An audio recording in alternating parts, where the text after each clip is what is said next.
because they've sent this arrest warrant through, okay? You're under arrest under the Extradition Act. UK police have just dealt a crushing blow to one of East London's biggest migrant-run drug networks. In a daring dawn raid, officers uncovered a staggering 5.3 tons of narcotics hidden across multiple properties. But what detectives found next, inside a seemingly ordinary warehouse, turned this raid into something far darker than anyone expected.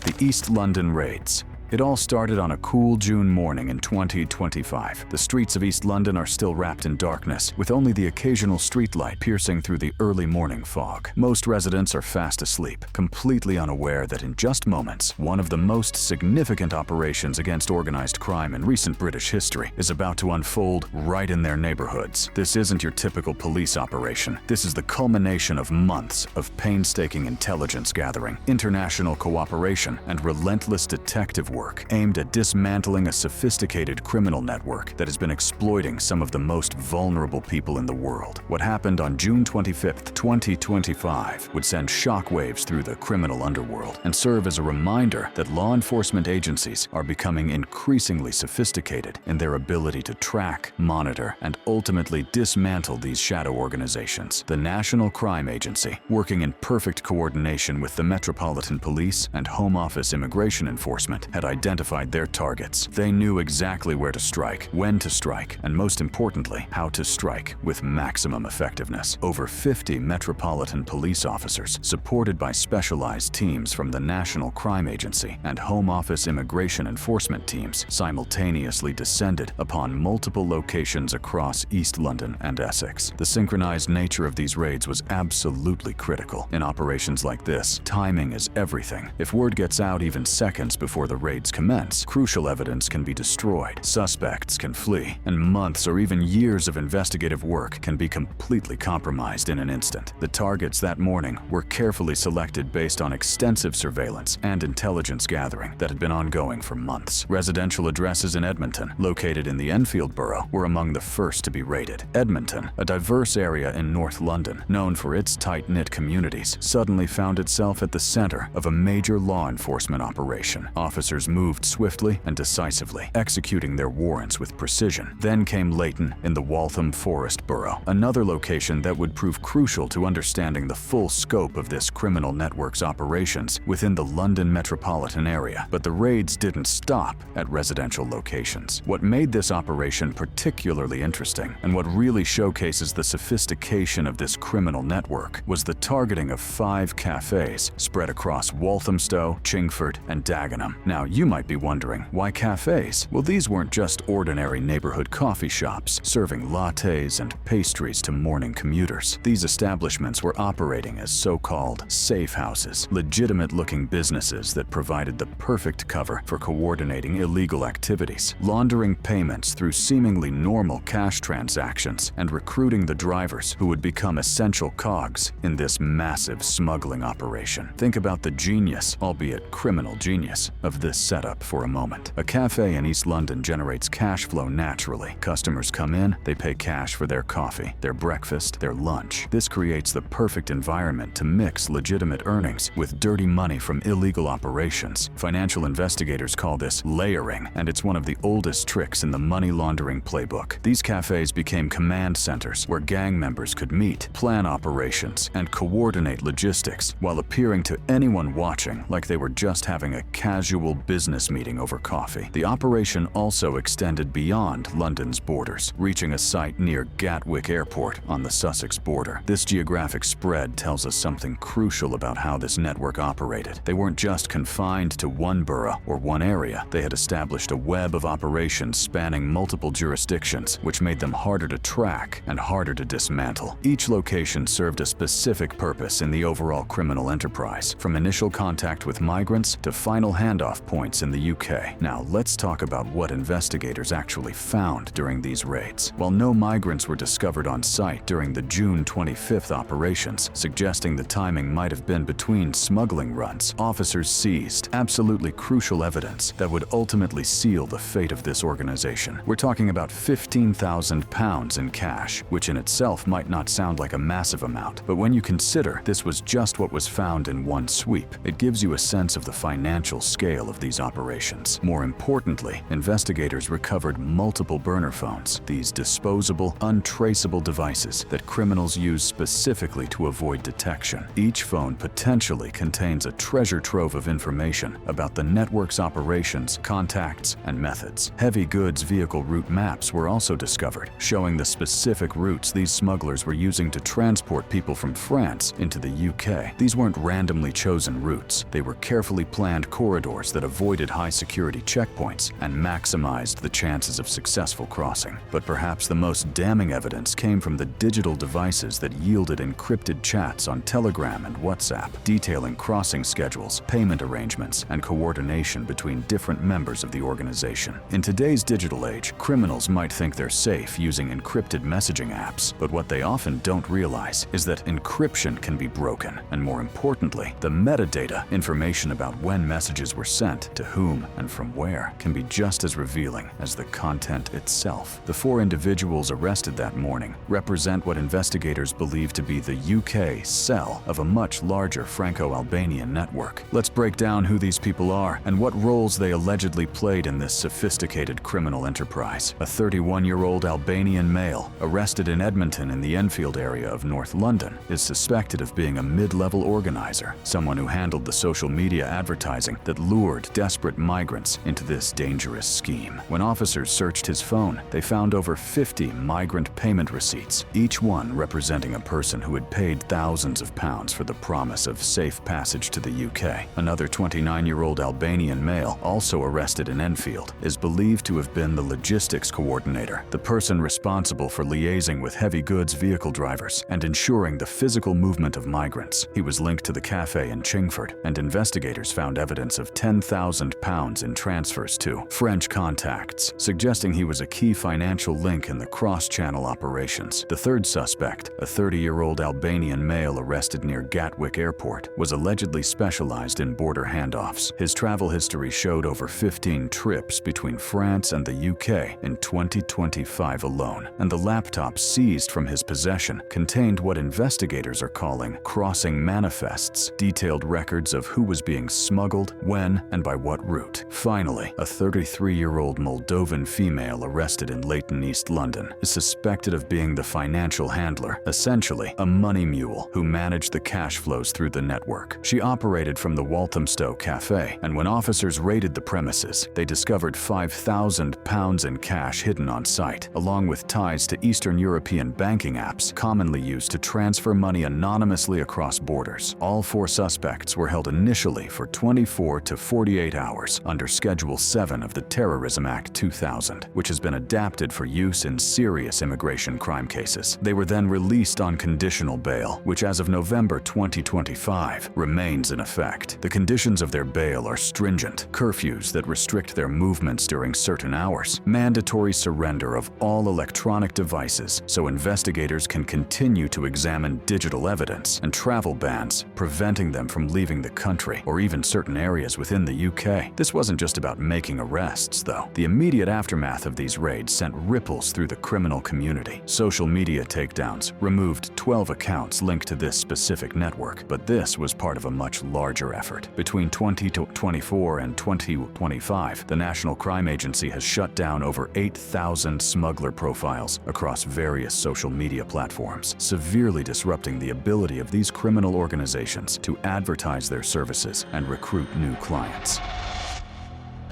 How the network operated. Now that we understand what happened during those dramatic dawn raids, let's dive deep into how this criminal network actually operated, because understanding their methods is crucial to understanding why operations like this are so important and why the threat of people smuggling remains one of the UK's most significant security challenges. This isn't just about people crossing borders illegally. It's about a multi-billion-pound criminal industry that exploits human desperation for profit, and the methods these criminals use are becoming increasingly sophisticated sophisticated. The recruitment and advertising strategy employed by this network shows just how much modern criminal organizations have adapted to the digital age. The gang used Telegram groups and Facebook Marketplace, posting in coded Albanian to solicit migrants. Now, why Albanian? Because the primary targets for this particular network were vulnerable migrants from Albania, Moldova, and other Eastern European and Balkan regions. These are people fleeing poverty, persecution, or simply seeking better economic opportunities. They're often desperate, which makes them vulnerable to exploitation. The advertisements promised safe HGV passage, heavy goods vehicle passage, for upfront payments ranging from £2,000 to £5,000 per person. Now, to put that in perspective, £5,000 might represent several years of savings for someone in rural Albania or Moldova. These migrants were literally betting their life savings on the promise of safe passage, not realizing that the journey they were about to undertake would put their lives at serious risk. The payment methods were carefully chosen to avoid detection. Payments were collected via Western Union or cryptocurrency, both of which provide a degree of anonymity that traditional banking does not. Western Union, in particular, has long been favored by criminal organizations because it allows for person-to-person transfers without the need for bank accounts, and the recipient can collect the money in cash at thousands of locations worldwide. But the real innovation in this network's operation was how they recruited their drivers. These weren't hardened criminals driving these trucks. Often, they were Eastern European nationals themselves, vulnerable to debt bondage and coercion. The network would identify truck drivers who were financially vulnerable. Maybe they had gambling debts. Maybe they were struggling to support families back home, and would offer them what seemed like easy money, £1,000 to £3,000 per crossing. Now let's talk about the actual crossing mechanics, because this is where the operation becomes truly dangerous. Migrants would assemble in the woods near Calais, one of the major ports in northern France. These aren't pleasant camping conditions we're talking about. We're talking about people living rough in makeshift camps, often for days or weeks, waiting for their chance to cross. At night, under cover of darkness, they would be loaded into HGV trailers that had been camouflaged with produce crates or other legitimate cargo. Imagine being crammed into the back of a truck trailer with 10 to 20 other people in complete darkness in a sealed container. There's limited air. The temperature could be sweltering in summer or freezing in winter. You have no idea how long the journey will take. You can't communicate with the outside world. You're completely at the mercy of people you don't know and have no reason to trust. This is the reality of what these migrants endured. The vehicles would then board Eurotunnel shuttles or ferries for the channel crossing. Now, here's where it gets even more technically sophisticated. The network used GPS jammers to evade tracking. These are devices that interfere with GPS signals, making it impossible for authorities to track the vehicle's movements electronically. While GPS jamming is illegal and can be detected in the chaos of a busy port with hundreds of vehicles moving at any given time, it's not always immediately obvious that a jammer is in use. Once in the UK, handoffs would occur at Essex laybys or East London depots. These locations were specifically chosen because they're isolated enough to avoid immediate detection, but accessible enough that the logistics work out. The migrants would be quickly transferred to other vehicles or simply released to make their own way, often with no resources, no knowledge of their surroundings, and no legal status in the country. The human cost of these operations cannot be overstated. In 2025 alone, at least 3 failed crossings left migrants seriously injured. There was an incident near Folkestone in May where migrants suffered heat exhaustion after being trapped in a sealed container for hours longer than planned. The National Crime Agency estimates that 50 to 100 migrants per month were attempting the crossing via this particular route. That's up to 1,200 people per year putting their lives at risk, with many suffering from suffocation, dehydration, and exposure during channel crossings. Now let's talk about the money, because understanding the financial scale helps us understand why these criminal organizations continue to operate despite the risks. In just the second quarter of 2025, investigators believe this network collected over £200,000 in fees. And remember, that's just one quarter, and that's just what investigators have been able to track. The actual figures could be significantly higher. How do you launder £200,000 without raising red flags? This is where those London cafes we talked about earlier come back into the picture. These establishments were posing as legitimate businesses, laundering the illegal proceeds through apparently normal transactions. It's actually quite brilliant in its simplicity. A busy cafe in an immigrant community might do do hundreds of small cash transactions every day. It's very difficult for financial investigators to distinguish between legitimate 5-pound coffee purchases and 5-pound amounts that are actually representing a tiny fraction of a much larger illegal payment being broken down and filtered through the business. The police involvement in this operation was extensive and multifaceted. The Metropolitan Police's Specialist Crime Command provided tactical support, including armed entry teams, although it's worth noting that no shots were fired and operations emphasized minimal force to preserve evidence. This is crucial because in raids like these, the goal isn't just to make arrests, it's to gather evidence that will hold up in court. Every piece of physical evidence, every digital record, every financial transaction needs to be carefully documented and preserved. The Home Office teams also played a role, deporting 2 additional individuals who were arrested in Edmonton on unrelated immigration offenses during the same operation. This shows how these raids often uncover multiple layers of immigration and criminal issues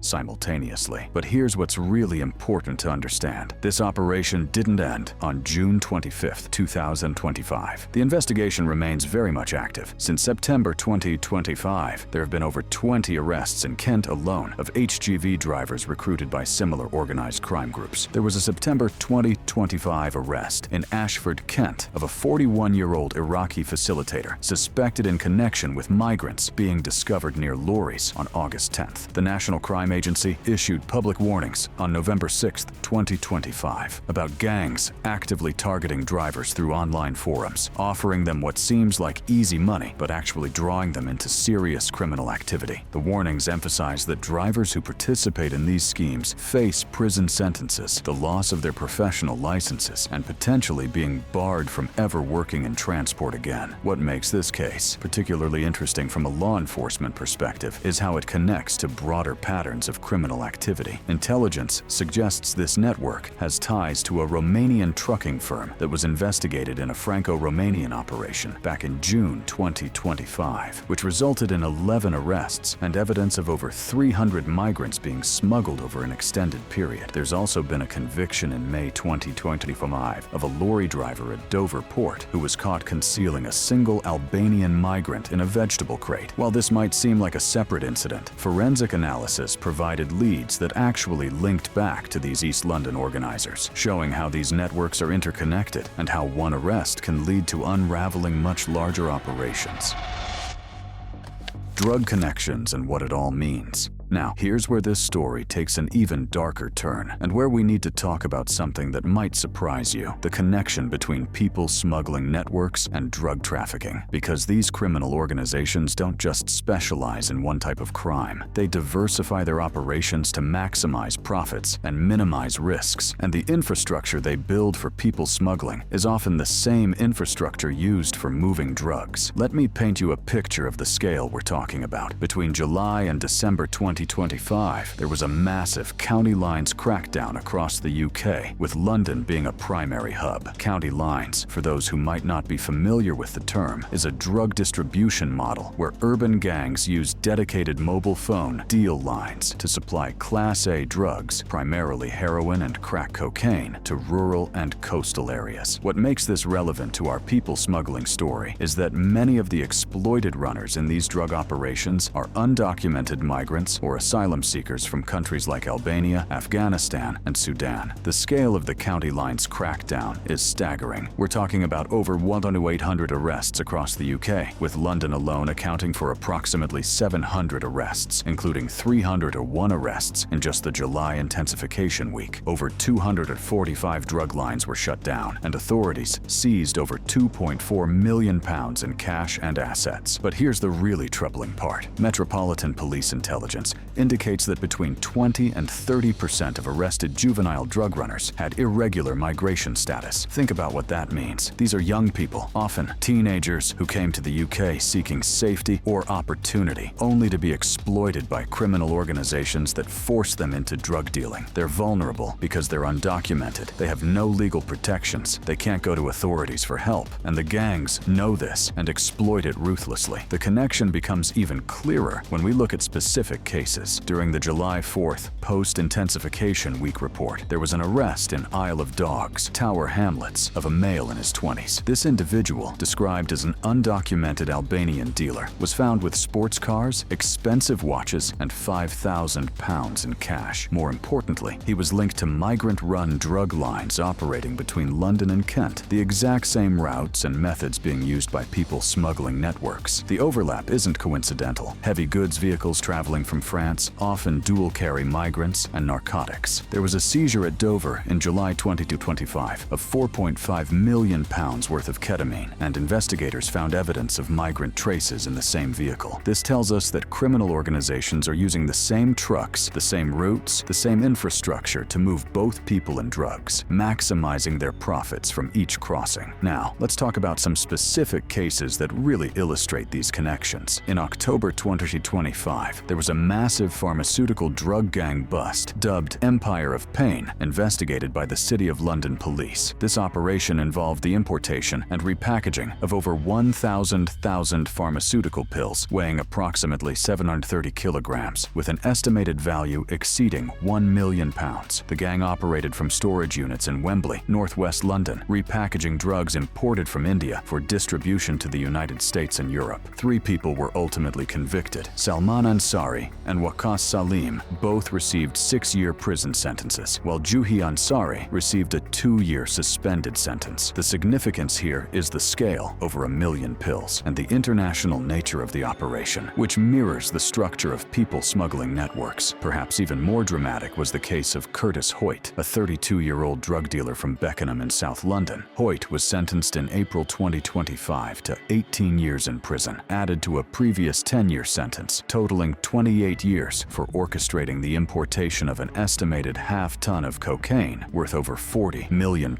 What's particularly interesting about Hoyt's case is how he was caught. He used the encrypted communications platform EncroChat under the handle Starkcake to coordinate deals between March and June 2020. When European agencies infiltrated EncroChat in April 2020 through Operation Emma, they recovered over 100 million messages globally, with 1 terabyte of UK data alone. Analysis of over 1,000 messages from Hoyt's device revealed he had facilitated at least 300 kilograms of cocaine in 2020 alone, with deals for 50 100-kilogram loads at wholesale prices of £25,000 to £30,000 per kilogram. The digital forensics aspect of this case is fascinating. Investigators used AI tools to cross-reference messages with phone IMEIs and metadata. They tracked £300,000 through NatWest bank accounts and connected laundered funds to property purchases in Beckenham. This level of sophisticated financial tracking is exactly what's being applied to people smuggling operations as well. There's also a very current case that brings all of this together. Tofik Bebja, a 30-year-old Albanian asylum seeker, was caught in August 2025 driving without a license or insurance while involved in drug dealing. While this incident occurred in Stoke-on-Trent, not London, it perfectly illustrates the pattern we're discussing. Bebja had entered the UK irregularly via a small boat crossing in the English Channel in 2023, claimed asylum, and while his case was being processed, became involved in Class A drug dealing. When he was stopped, officers found 5 wraps of crack cocaine worth £50 in the glove box and £250 in cash in his pocket. He had already been convicted in February 2024 for a previous drug offense and had served time at HMP Stoke Heath. His sentencing in November 2025 included a 3-month driving ban and a requirement to retake his full driving test, along with a £500 fine and 1-month concurrent sentence. His asylum application is now under review, with deportation proceedings initiated. What all of these cases tell us is that the criminal networks we're dealing with are highly sophisticated, international in scope, and increasingly interconnected. The same routes used to smuggle people are used to smuggle drugs. The same exploitation tactics used to recruit vulnerable migrants for smuggling operations are used to recruit them as drug runners. The same money laundering techniques apply across different types of criminal activity. The broader context here is important. This people smuggling operation is part of the National Crime Agency's priority focus on organized immigration crime, with over 70 active investigations into top-tier organized crime groups as of mid-2025. It's also connected to Project Invigor, a task force launched in 2023 that has dismantled over 52 French-based gangs since 2020, leading to over 300 arrests across the UK. The successes are real. Over 8,000 social media profiles used by smugglers have been shut down between 2024 and 2025. The County Lines crackdown protected 1,134 vulnerable individuals nationally, including over 260 in London alone. In areas like Newham and Tower Hamlets in East London, there's been a 40% reduction in street-level drug dealing, but the challenges remain significant. Encrypted communications apps make it harder to track criminal activity. Post-Brexit changes have complicated cross-border law enforcement cooperation. Criminal organizations are constantly adapting their methods, and perhaps most troublingly, as winter approaches in 2025, law enforcement officials are concerned about a surge in HGV-based smuggling as dangerous small boat crossings become less feasible due to weather conditions. The human cost of all of this cannot be forgotten amid the statistics and legal proceedings. We're talking about real people, vulnerable individuals, fleeing poverty or persecution, young people being groomed into criminal activity, communities being destabilized by organized crime. In 2025, there were 1,280 violent incidents linked to County Lines operations, up 0.9% from the previous year. There were 925 sexual assaults connected to the coercion of vulnerable individuals into these criminal networks. So what does all of this mean going forward? First, it's clear that law enforcement agencies are becoming more sophisticated in their ability to track and dismantle these networks. The use of digital forensics, financial tracking, international cooperation, and multi-agency task forces is proving effective. Second, there's a recognition that you can't just arrest your way out of this problem. There needs to be a focus on protecting vulnerable individuals and preventing exploitation in the first place. The UK government has committed £42 million to the County Lines program for 2025-2026, with emphasis on intelligence sharing via the National County Lines Coordination Centre. An additional £20 million has been allocated for expanded ANPR technology for 2026. These investments suggest a long-term commitment to tackling these interconnected problems of people smuggling and drug trafficking. The message from authorities is clear. These networks will continue to be targeted, dismantled, and prosecuted. But the reality is equally clear. As long as there are desperate people seeking better lives and criminals willing to exploit that desperation for profit, this battle will continue. Liked this video? Click on the card showing on your screen for more.